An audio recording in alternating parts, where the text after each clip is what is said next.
Jung Kim woke up with a pounding headache. The ground beneath him felt strange, not like his bed, but not like the hard dirt of the research site either. He opened his eyes slowly. Above him was a blue sky with a few clouds. It looked like Earth's sky, but something was off. He sat up and looked around. He was in what looked like an African savanna. Tall grass swayed in a gentle breeze. Trees with flat tops stood in the distance. There were even some animals that looked like zebras grazing far away. "This isn't right," Jun said to himself. The last thing he remembered was studying strange light patterns in the night sky during his research trip. Now he was here, wherever here was. Jun stood up and dusted himself off. His clothes were the same ones he had been wearing. Khaki pants and a dark blue shirt with many pockets. His scientist's tools were gone, though. "Hello," he called out. "Is anyone there?" To his surprise, a voice answered, "Over here." Jun turned and saw a woman waving at him from under a large tree. He walked over carefully, still feeling dizzy. "I'm Sue Park," the woman said. She wore what looked like military clothes. "You're the sixth one to arrive." "Sixth?" Jun asked, confused. Sue nodded. "Follow me." She led him behind some rocks where 4 other people sat in a circle. They all looked tired and confused. "This is Han. He's an engineer," Sue said, pointing to a tall man. "Yuna is a language expert. Dae is a doctor. And Minji works with physics." Each person nodded as they were introduced. They all looked Korean, just like Jun. "I'm Jung Kim. I study animals and plants," Jun said. "Where are we? What is this place?" Minji spoke up. "We think we've been taken. None of us remember how we got here. I was working late in my lab, then woke up here 3 days ago." "I arrived yesterday," Dae said. "Was checking patients at the hospital then. Here." Jun sat down with them. "This doesn't look like any place on Earth I know. The plants look right, but something feels wrong." Han stood up. "Come see this. We found something strange." The group walked to the edge of a small hill. As they got closer, Jun saw something shimmer in the air. "It's some kind of wall," Han explained, "but not made of anything solid." Jun reached out his hand. There was a slight buzz, and his fingers couldn't go further. It felt like pushing against firm jelly. "An energy field?" he asked. "That's what Minji thinks," Sue said. "But look beyond it." Jun squinted. At first he saw only more savanna. Then he noticed movement. His eyes widened. Walking on what looked like raised paths were creatures. They walked on 2 legs but were not human. Their skin was different colors: blue, green, purple. Some had 4 arms. Others had large eyes that took up most of their faces. "Are those aliens?" Jun whispered. "Yes," Yuna said. "And they're looking at us, pointing, taking pictures." Jun watched as a group of small blue aliens stopped to stare at them. The aliens made excited gestures and sounds. "I think I know where we are," Dae said quietly. "We're in a zoo." Sue nodded. "That's what we figured out. They've made this place to look like Earth, but it's not perfect. The gravity feels lighter. The sun is a bit more orange." "How long have you all been here?" Jun asked. "I was first," Han said. "About a month. Then Yuna came, then Minji, Sue, and Dae. And now you," Minji added. Jun watched as more alien visitors gathered at the invisible wall. They were all shapes and sizes. Some floated, some crawled. All seemed very interested in the humans. "We need to find a way out," Jun said. "That's why we're glad you're here," Sue replied. 6 minds are better than 5. We're going to escape this place." As the sun began to set, turning the fake sky a deep red, the 6 humans huddled together to share what they knew. Beyond the energy field, lights began to come on along the visitor paths. The alien zoo was about to show its night face, and the humans were determined to learn its secrets. Ixlith walked down the gleaming hallway of the Galactic Biodiversity Preservation Consortium. His forelegs made soft clicking sounds on the polished floor. His skin shimmered with pride. Today was a good day. Chief Curator, the board is waiting, said an aide, bowing slightly. Ixlith nodded and entered the large round room, where 12 aliens of different species sat around a curved table. Holographic displays floated in the air, showing images of the 6 humans in their habitat. Esteemed members of the board, Ixlith began, his voice translator making his clicks and whistles understandable to all. Our newest acquisition is a complete success. The humans are adapting well to their habitat. A large, jelly-like alien rippled with colors. These creatures are from where exactly? A planet called Earth, Ixlith said. A death world by our standards. High gravity, toxic oxygen levels, extreme temperature swings, and dangerous radiation from their sun. Images of Earth appeared on the screens. Stormy oceans, burning deserts, freezing mountains. How do soft creatures like these survive such conditions? Asked a small bird-like alien. That's what makes them so interesting, Ixlith said. They are remarkably adaptable. They live in almost every environment on their planet. The door opened and Plix hurried in. Plix was Ixlith's assistant, a thin alien with 6 arms and large worried eyes. I apologize for being late, Plix said, taking the seat. I was reviewing the intelligence reports on humans again. Ixlith waved a dismissive hand. Plix worries too much. The humans are safely contained in our standard omnivore enclosure. Plix pulled up new data on the screens. With respect, Chief Curator, I have concerns. These reports show humans have unusual traits for omnivores. The board members leaned forward as Plix displayed videos from Earth. They can run for many hours without stopping, Plix said. They throw objects with deadly accuracy. They make complex tools. Most concerning, they hunt in groups and use strategy. Many species do these things, Ixlith said. Not all at once, Plix insisted. And there's more. Their bodies heal quickly. They can survive injuries that would kill other species. They eat almost anything. They learn very fast. A red, spider-like board member clicked its mandibles. Are you suggesting they might be dangerous? I'm suggesting we should have placed them in a more secure enclosure, Plix said.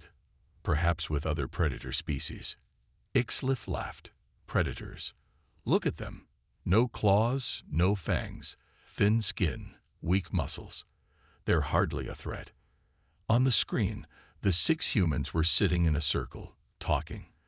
They looked harmless. Our containment technology has worked for thousands of species, Ixlith continued. The energy barriers are unbreakable. The environment controls are perfect. We've created an exact copy of their native habitat. Plix wanted to argue more, but knew it was useless. Ixlith had already decided. Very well, said the head of the board. We will continue to observe them. The visitors are already very excited about this exhibit. After the meeting, Plix walked with Ixlith toward the human enclosure viewing area. You worry too much, my friend, Ixlith said. These humans are fascinating but harmless. That's why we put them in the omnivore section, near the plant eaters. Plix looked at the security screens showing the humans. The one called Jun was examining the trees. The one called Han was picking up rocks and studying them. The one called Minji was looking directly at a hidden camera. I hope you're right, Plix said. But do you ever wonder why their planet has no visitors? Why no galactic traders ever go there? Simple, Ixlith said. The conditions are too harsh. Or maybe, Plix said quietly, the first visitors learned something about humans that made them stay away. They reached the viewing platform. Below them, behind the invisible barrier, the 6 humans were now spreading out, exploring different parts of their enclosure. To Plix, it didn't look random. It looked like they were searching for something. Watch them closely, Plix said. I think they're smarter than they appear. Ixlith just laughed and moved on to check other exhibits, leaving Plix alone to watch the humans with growing concern. 2 weeks had passed since June arrived at the zoo. The 6 humans had settled into a routine. During the day, when alien visitors watched them, they acted normal. They ate the food provided. They talked. They slept. But at night, they worked. Tonight, they gathered in the small cave they had found at the back of their enclosure. Han held up a small device made from parts he had collected.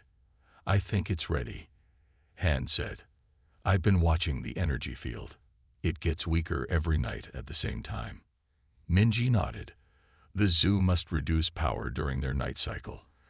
I've timed it. The weak spot lasts for about 10 minutes. Are we sure we want to do this?"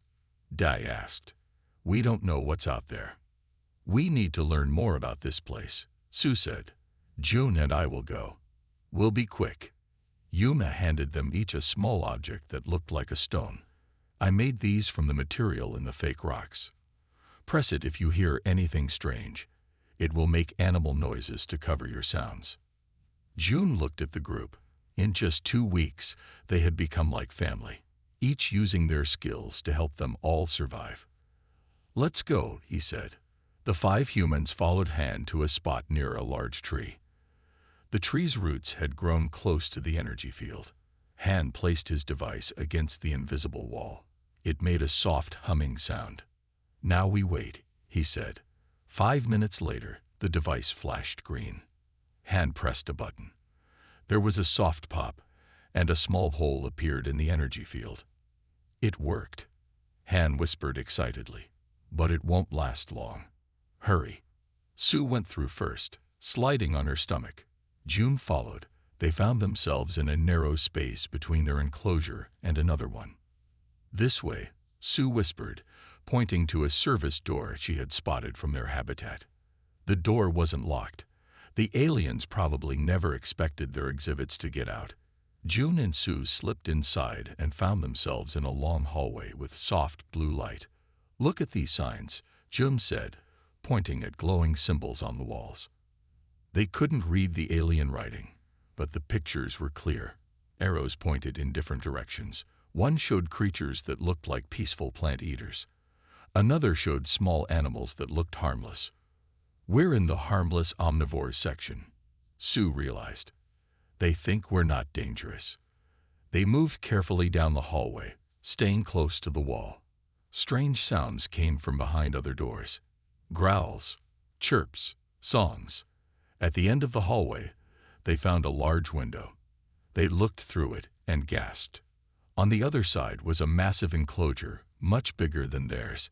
Inside were creatures that looked like nothing they had ever seen. One was as big as an elephant, with razor-sharp teeth and 6 legs. Another looked like a cross between a tiger and a scorpion. There were at least 10 different creatures, all dangerous-looking. "These must be the predators," Jun whispered. Sue pointed to a sign. "Look at the security. Triple energy fields. Sedation systems. Armed guards." Jun's eyes widened. "The zoo thinks these are the dangerous ones." Just then, they heard a sound. Footsteps were coming. A door opened somewhere behind them. "Time to go," Sue said. They ran back the way they came, moving as quietly as possible. When they reached the service door, they slipped back into the space between enclosures. Han's device was flashing red. The hole in the energy field was getting smaller. "Hurry," Han whispered from the other side. Sue and Jun dived through the hole just as it closed behind them. They lay on the ground, breathing hard. "Did anyone see you?" Minji asked. "I don't think so," Jun said. "But we found something important." Later, back in their cave, Jun drew a map of what they had seen. The others leaned in close. "They've put us with the harmless animals," Sue explained. "But there's a whole section for dangerous predators, and the security there is much stronger." "They don't know what humans really are," Jun said. "They think we're weak." Han smiled. "That's good. They won't expect what we're planning next." Yuna looked worried. "Security will be tighter now. They might notice the energy field was damaged." "Then we need to be more careful," Sue said. But we're going to get out of here, all of us. As the fake Earth sun began to rise in their enclosure, the 6 humans went back to pretending to be harmless exhibits. But now they had a map, and they had hope. Plick stood in front of Chief Curator Ixlith's desk. On the screen behind them played videos of the humans. A month had passed since they arrived at the zoo. "You wanted to see me?" Ixlith asked, not looking up from his work. "Yes, Chief Curator. I have concerning data about the humans." Plick's voice was tight with worry. Ixlith sighed, again with the humans. They'd been perfectly behaved. "That's the problem," Plick said. "They're too well behaved. Look at this." Plick touched the screen. It showed the 6 humans sitting in a circle, talking. Then it showed them sleeping. Then eating. "I don't see the problem," Ixlith said. "Watch closely." Plick slowed down the video. "See how they always sit in the same formation. One always watches the cameras. They never all sleep at the same time. And they've been collecting things." The video showed Han picking up small pieces of the habitat, rocks, sticks, bits of metal from their food containers. "Many species collect things," Ixlith said. "Not like this. They're making tools." Plick showed another video. In it, Minji was using a sharpened stick to draw it in the dirt. But when Plick zoomed in, the drawings weren't pictures. They were numbers, equations. "And that's not all," Plick continued. "Watch this strength test." The screen showed Sue lifting a heavy log that had fallen during a simulated storm. The log was 3 times her size. "Our gravity settings are matched to Earth's," Plick explained. "She shouldn't be able to lift that. Humans are stronger than we thought." Ixlith finally looked concerned. "What else?" "They heal quickly. Remember when the one called Dag cut his arm? It was healed in 3 days. And they run every day for hours. No stopping." Plick put up one final video. It showed the energy field during night hours. There was a small flicker. "I think they tried to escape," Plick said. "The system registered a power drop one night. I checked the logs. Someone tampered with the field." Ixlith stood up, his 4 legs moving nervously. "Why didn't you tell me this before?" "I needed to be sure. I've been watching them closely."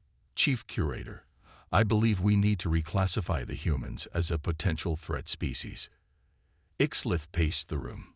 "The board won't like this. The human exhibit is very popular." "Safety comes first," Plick insisted. "I recommend we separate them into individual enclosures. Together, they're too smart, too creative." After a long moment, Ixlith nodded. "Prepare the paperwork for reclassification. We'll move them tomorrow." Meanwhile, in the human enclosure, Yuna was sitting near the fake stream, washing her clothes. While she worked, she listened. The small device in her ear looked like a stone, but it was actually a translator she had made from parts hand-collected. Through it, she could hear the zoo workers talking as they passed by the habitat. She heard 2 of them stop nearby. "Did you hear? The humans are being reclassified," one said. "Really? They look so harmless," the other replied. "Orders from above. They're being separated tomorrow. 1 human per habitat." Yuna waited until they left, then hurried back to the cave where the others were gathered. "Bad news," she said. "I overheard the guards. They're going to separate us tomorrow." The humans looked at each other with worry. Their plan wasn't ready yet. "We need more time," Han said. "The new device isn't finished." "Then we need a new plan," Jun said. "If they separate us, we'll never escape." Minji stood up. "Maybe we don't fight the reclassification. Maybe we use it." "What do you mean?" Dai asked. "They think we're dangerous now, right? So let's show them dangerous." Minji's eyes gleamed with a plan. "How?" Sue asked. "Tomorrow, when they come to move us, we'll give them a show. Make them think we're more dangerous than they ever imagined." June understood first. "So instead of putting us in separate habitats, they'll put us somewhere more secure," Minji finished. Somewhere like the Predator enclosure, where the real security systems are, Han said, catching on. The ones I need to study to get us all out of here. It's risky, Dai warned. What if they decide to get rid of us? They won't, Yuna said. We're too valuable as exhibits. Too interesting. They'll want to keep us. Sue nodded firmly. I like this plan. We show them what humans can really do. As night fell on their fake Earth habitat, the 6 humans prepared. Tomorrow would change everything. Tomorrow, the zoo would learn that humans weren't meant to be in cages. Morning came to the fake Earth habitat. The humans were ready. Each knew what to do. They had practiced all night. 6 zoo workers entered through a hidden door. They carried long sticks that sparked with electricity. Behind them walked Plix and Ixlith. Attention humans, said a voice in simple Earth English. You will be moved to new homes. Please stay calm. The workers spread out, moving toward the humans. But the humans didn't run. They didn't look scared. Now, June whispered. Han threw the first rock. It hit a tree next to a worker, not hitting the alien. The worker jumped back in surprise. Sue and Minji began shouting and running in circles. Da picked up a large branch and waved it. Yuna climbed a tree with amazing speed. June stood in the middle, looking directly at Ixlith. Slowly, he picked up a sharp stone he had made. He didn't throw it. He just held it, like a knife. The workers stopped, unsure what to do. The humans were acting wild, but not attacking. Not yet. See, Plix said to Ixlith. I told you they were dangerous. Jun began to whistle a tune. At this signal, all 6 humans stopped moving. They stood perfectly still. Then, as if sharing one mind, they began to walk slowly toward the zoo workers. The workers backed up, raising their electric sticks. They're working together, Ixlith said, fear in his voice. How do they know what to do without speaking? Plix's eyes were wide. I don't know. But we need to get out of here. Use the sleep gas, Ixlith ordered. A sweet-smelling mist filled the habitat. The humans pretended to get sleepy, falling to the ground one by one. But they weren't really asleep. They were acting. When the workers came to pick them up, thinking they were safe, Joan opened one eye and winked at Sue. The plan was working. 2 hours later, the 6 humans woke up in a new place. This enclosure was different. The walls were solid metal, not energy fields. The ceiling was high and made of clear, strong material. The floor was smooth and cool. Slowly, they sat up and looked around. They were in a large open room. On one side was a thick glass wall. Through it, they could see alien visitors staring at them with wide eyes and tentacles. It worked, Han whispered. We're in the Predator section. Day pointed to cameras in every corner. They're watching us closely now. Yuna walked to the glass wall and looked beyond the visitors. There were other enclosures nearby. In one, a giant creature with sharp teeth slept soundly.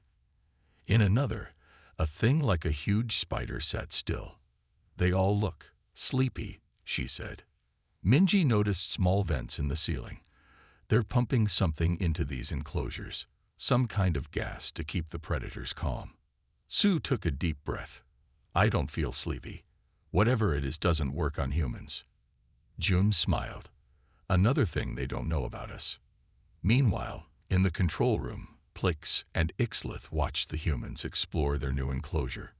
I've never seen anything like that display of coordinated behavior, Ixlith said. How did they plan it without us knowing? I told you they were smart, Plix said. The Predator enclosure is the safest place for them. Triple-layered walls. Sedation gas. Armed guards. What if the gas doesn't work on them? They seem fine. We'll increase the dose, Plix said. All predators have weak points. Back in the enclosure, the humans gathered in the center, away from the cameras. They spoke in whispers. Step 1 complete, Jun said. We're in the Predator section. What's step 2? Dai asked. Han looked up at the solid ceiling. We learn everything about this place. The walls, the doors, the systems. And then, Yuna asked. Sue's face was serious. We find a way to contact Earth. Our people need to know they're being watched by aliens who think we're animals. But first, Minji said, we need to know who our neighbors are. She pointed to the other enclosures. June nodded. Maybe we're not the only ones who want to be free. As night fell in the predator section, the 6 humans lay down, pretending to sleep. The aliens watching them relaxed, thinking the humans were finally settling down. They were wrong. The humans' real work was just beginning. A week had passed since the humans moved to the predator enclosure. They spent their days mapping the section and studying the other creatures. One night, when the zoo was quiet, Jun sat alone near the glass wall. The others were sleeping. Suddenly, he felt something strange, like someone was watching him. Not the cameras, something else. He looked across to the nearest enclosure. Inside was a huge creature with many tentacles and dark blue skin. Its 3 eyes were open, staring directly at June. June froze. The creature should have been sleeping. The gas was supposed to keep all predators calm. The creature lifted one tentacle and made a pattern in the air. The same pattern, 3 times. It's trying to communicate, June whispered to himself. The next morning, June told the others what he saw. Are you sure it wasn't sleeping? Dai asked. I'm sure, June said. It was fully awake, and it tried to tell me something. We need to talk to it, Yuna said. Her eyes lit up with excitement. If it can fake being asleep, it must be very smart. But how? Minji asked. We can't get into its enclosure. Yuna thought for a moment. Maybe we don't need to. Han, can you make something that could send simple signals? Lights, maybe. Han nodded. I can try. There are small lights in the floor that I could rewire. For the next 3 days, Han worked on a small device using parts from their enclosure. The humans covered his work from the cameras by standing around him in a circle, pretending to talk. Finally, it was ready. A small box that could flash lights in patterns. That night, June sat by the glass again. The tentacled creature was waiting, its eyes open. June turned on Han's device. It flashed a simple pattern of lights. 1, 2, 3. The creature's skin changed color, from dark blue to light blue. It moved its tentacles in the same pattern. 1, 2, 3. It understands, June whispered. Over the next few nights, Yuna worked with June to create a simple language of light patterns. The creature learned quickly. Soon, they could share basic ideas. They learned the creature was called a Vordax. Its name was Krell. It had been in the zoo for 7 Earth years. Most importantly, Krell told them something shocking. Many predator species in the zoo were not naturally aggressive. They were classified as dangerous because they had traits the consortium feared. Intelligence, strength, or special abilities. The zoo doesn't just collect species, Yuna explained to the others after talking with Krell. It controls the ones it thinks might threaten the consortium's power. Can Krell help us? Sue asked. Maybe, Jun said. Krell knows the zoo's systems better than we do. Meanwhile, Da had made an important discovery. Each morning, the humans were given small pills with their food. The aliens thought the humans were eating them, but Da had told everyone to hide the pills instead. I tested one, Da said, showing the others a small green pill. It's not poison. It's some kind of drug to make the mind slow. The sedative they use on all predators, Minji said. Yes, but here's the strange part, Da continued. I tried a tiny bit. It didn't make me sleepy. Instead, I could think more clearly, like my brain was working better. The humans looked at each other in surprise. The sedative affects humans differently, Jun realized. Instead of making us weak, it makes us stronger, Sue finished. At least mentally. That night, they shared this discovery with Krell using their light language. The Vordax's skin rippled with what they now knew was laughter. Krell says the consortium doesn't understand humans at all, Una translated. They think human bodies are weak because they look simple. They don't see the real strength inside. What else does Krell know? Han asked. Una flashed more light patterns to Krell. The answer made her gasp. Krell says there's a maintenance area behind our enclosure. The workers enter through a hidden door. If we can get through it, we could access the zoo's main systems, and maybe find a way to contact Earth, Minji said hopefully. Krell wants to make a deal, Una continued. If we escape, we help free the other creatures who don't belong here. The humans looked at each other. Then Jun nodded. Tell Krell we agree. Humans keep their promises. As Una flashed the message, Sue spoke quietly. I think the zoo is going to regret putting us in with the other predators.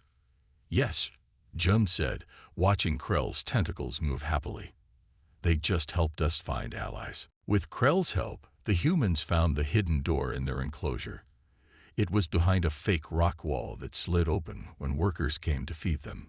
Han studied it carefully each time it opened. I can open it, he said after watching for 3 days. But we need to be quick. Alarms will sound. Where does it lead? Sue asked. Krell says it goes to a maintenance room, Una explained. From there, we can reach the zoo's information center. The humans decided Jun and Minji would go.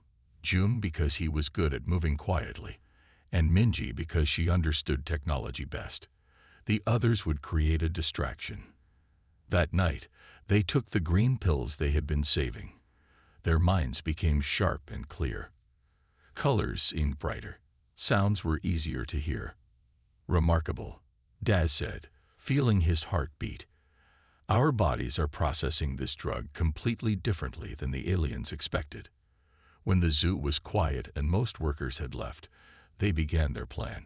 Sue, Dai, Una, and Han moved to the front of the enclosure and started a loud game. They jumped and shouted, drawing the attention of the night guards. Meanwhile, Jun and Minji slipped to the back wall. Han had made a small tool from parts of their beds. Jun slid it into a crack in the wall and pushed. With a soft click, the wall slid open. Jun and Minji hurried through. The door closed behind them. They were in a small room filled with pipes and control panels. This way, Minji whispered, pointing to another door. They moved carefully through dark hallways, following Krell's directions. Finally, they reached a room filled with screens and blinking lights. The information center, Jun said. Minji sat at one of the control panels. Strange symbols covered the screen. But thanks to what they had learned from Krell and the enhanced thinking from the pills, she could understand some of it. I need to find files about Earth, she said. Her fingers moved quickly over the controls. Images flashed on the screen. Star maps, pictures of Earth, human cities, human history. Look at this, she said suddenly. The dates on these files go back hundreds of years. Jun leaned closer. They've been watching Earth for centuries. Yes. And look, they've taken humans before. Not just us. The screen showed images of humans in different time periods, all in zoo enclosures similar to theirs. Why keep it secret? Jun wondered. Why not make contact?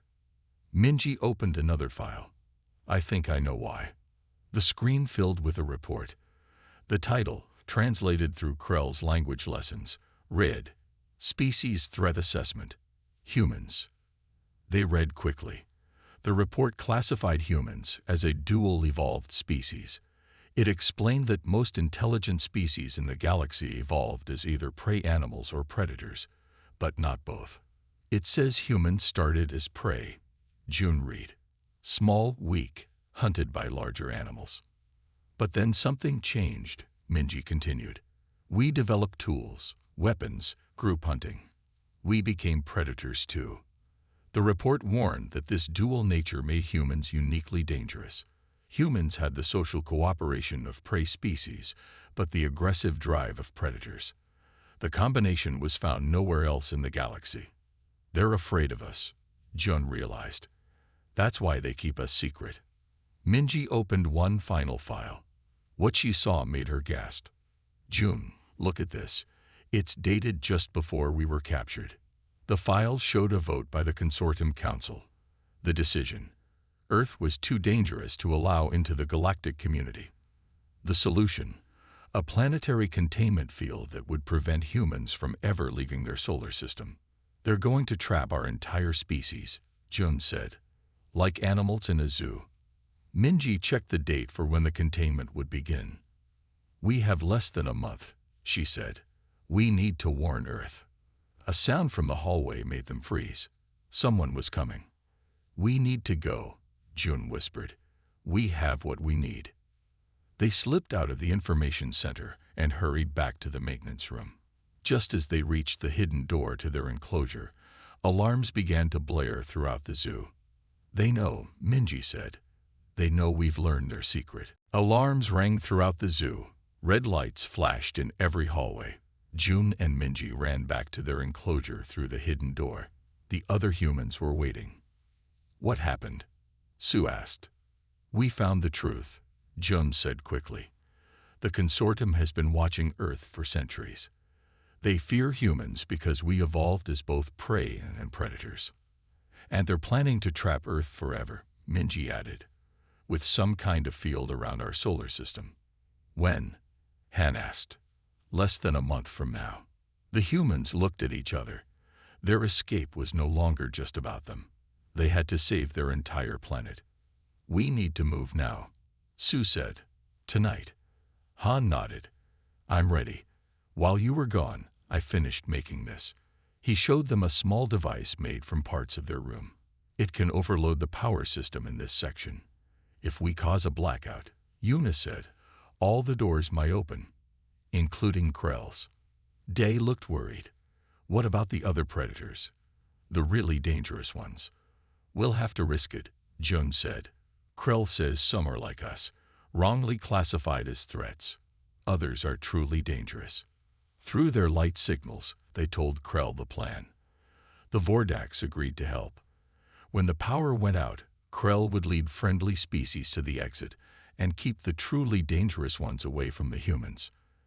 As night fell, zoo visitors left. Only security guards remained. The humans took their positions around the enclosure.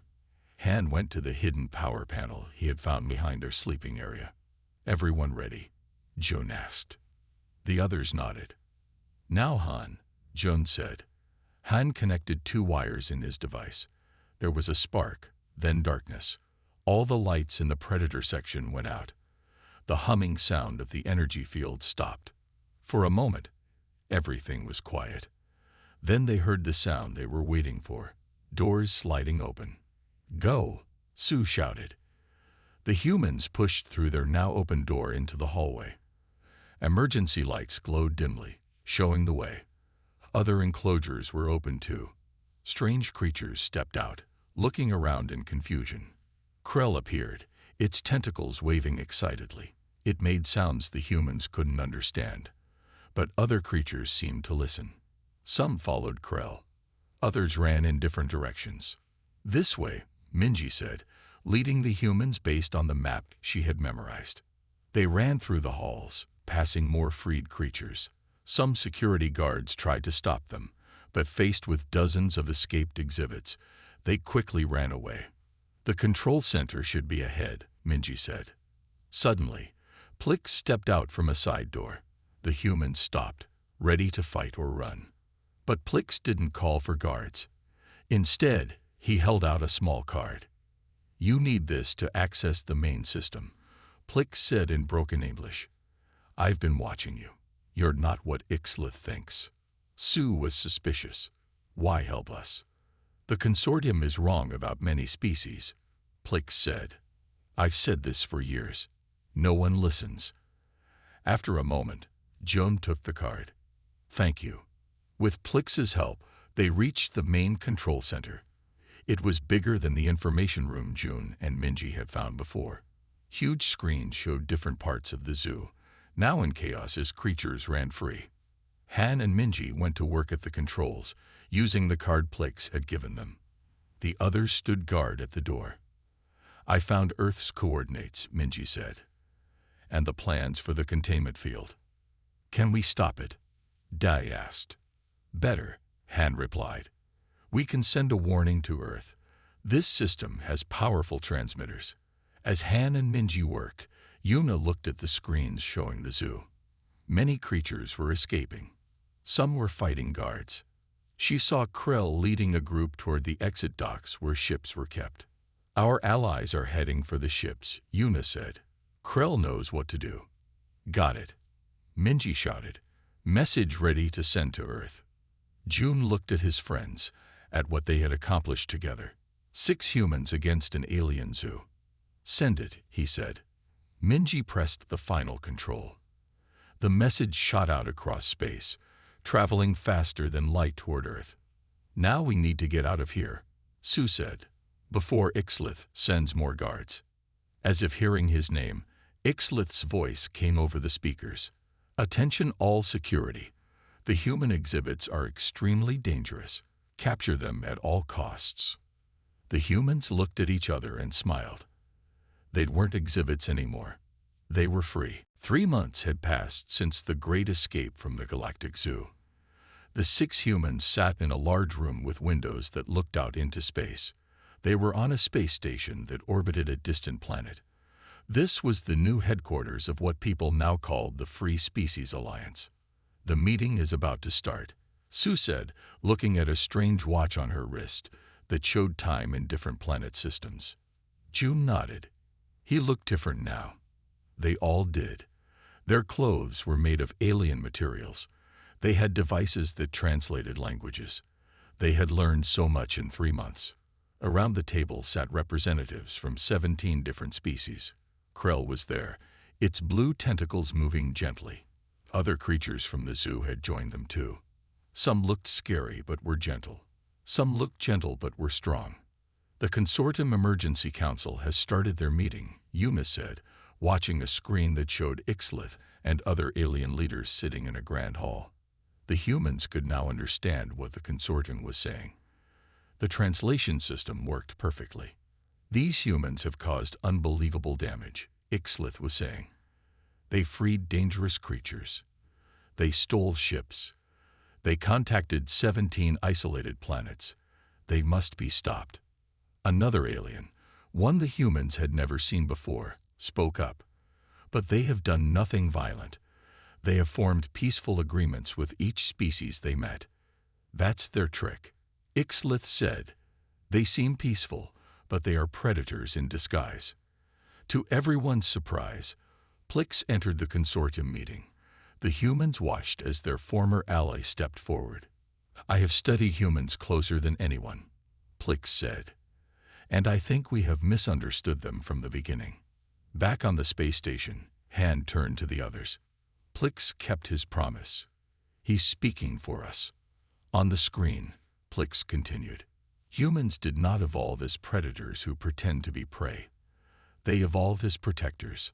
On Earth, humans care for other species. They protect their families, their friends, even their enemies sometimes. Minji smiled. Plix understands us better than we thought. What are you suggesting? A consortium leader asked Plix. I suggest a new classification. Plix answered. Not predator, not prey, but guardian species, beings who use their strength not to hunt, but to defend others. The consortium leaders looked at each other in confusion. This was a new idea for them. Meanwhile, on the space station, Dai was checking a message that had just arrived. It's from Earth, he said excitedly. They received our warning. They were preparing for the consortium's containment field, but the field never came.